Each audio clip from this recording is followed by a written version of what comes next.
91.9 KRVM. This is the Time Traveler. How you guys doing? Hey guys, today I would like to talk to you about one of the best, if it's not the best band in the world, with the best album, if it's not the best album in the world.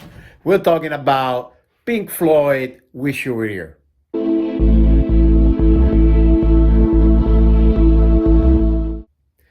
So, what to say about Pink Floyd, Wish You Were Here? Well, it came out after Dark Side of the Moon.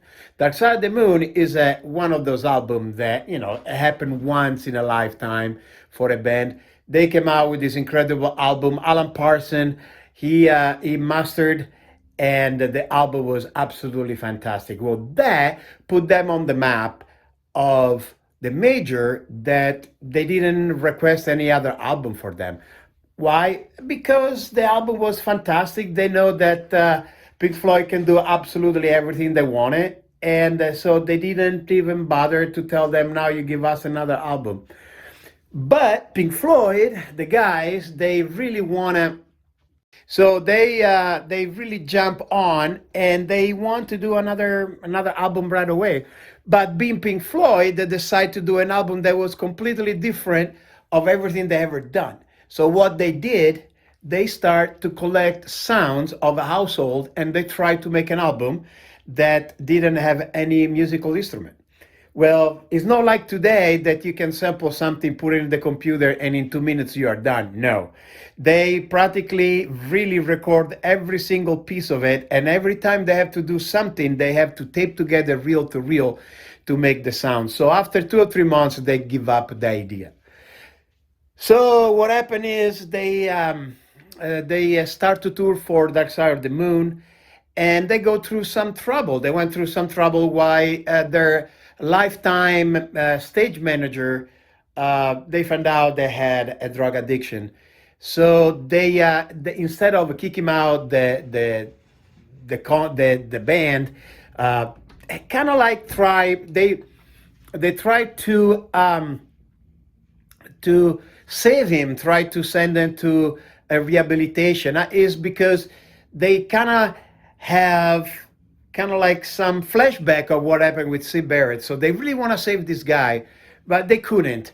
And a couple years after, he actually died for overdose.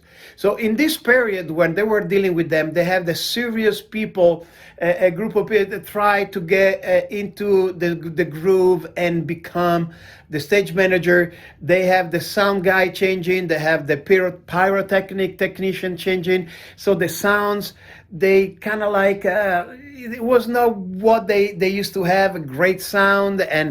And what happened is the whole thing kind of like fell apart. And the Floyd too themselves, they kind of start to get on each other's nerve. They start to fight more often. They were spending way too much time together. It was time to give it a break. So they start to record part of Wish You Were Here. So Roger Waters wrote almost all the album, and they were recording.